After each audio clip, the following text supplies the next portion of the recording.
Специален поздрав от Джемал от Асеновград и Рамис от Пазарджик. За братята в Дуисбург с уважение от приятели и народ.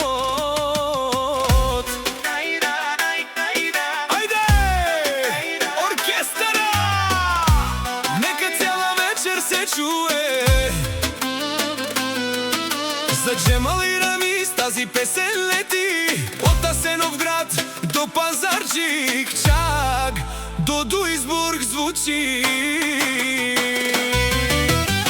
Всяка майка Джемал и Рамис не ражда, такива братя рядко съдбата създава. Всяка майка Джемал и Рамис не ражда, където минат уважение оставят. Всяка майка Джемал и Рамис не ражда, народът ги обича и за тях разказва. Всяка майка Джемал и Рамис не ражда, айде оркестърът да не спира.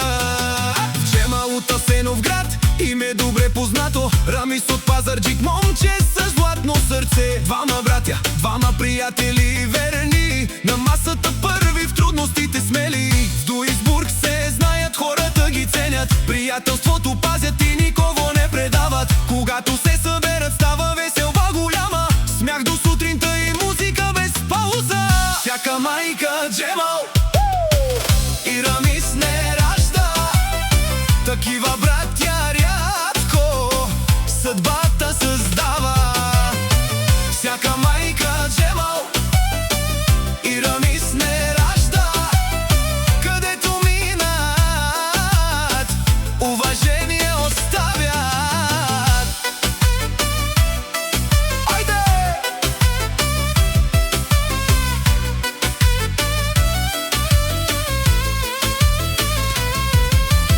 Айде, чашите нагоре тази вечер, нека щастието да бъде безкрайно далече. За братята Джемал и Рамис да се пее, всеки приятел с усмивка да живее. Не гледат кой какъв е, а какво е сърцето, за това имат уважението на цялото му момчество. На дума държат и приятел не продават, за това всички в Дуисбург ги поздравяват.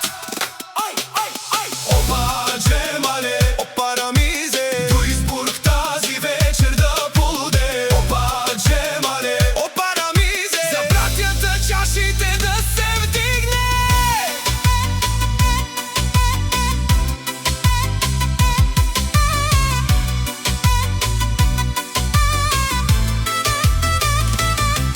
От Балкана носят духа на мъжката дума, не забравят приятел дори и в най-трудна буря. Където седнат, става весела компания, а музиката тръгва чак до Саранта. Доброто име не се купува с пари, то се печели с дела през всички дни. За това тази вечер народа говори за Джемал и Рамис, момчета достойни. Всяка майка Джемал и Рамис не ражда, не ражда, такива братя рядко съдбата създава. Всяка майка Джемал и Рамис не ражда, не ражда, където минат уважение оставят. Всяка майка Джемал и Рамис не ражда, Рамис не ражда, не ражда. От Асеновград до Пазарджик се знаят. Всяка майка Джемал и Рамис не ражда, не ражда. Дуисбург за тях тази вечер играе. Специален поздрав от Асен за Джемал и Рамис. Живи и здрави да са, много късмет и берекет. Оркестъра да свири, чашите да се вдигат, а братята винаги напред да вървят.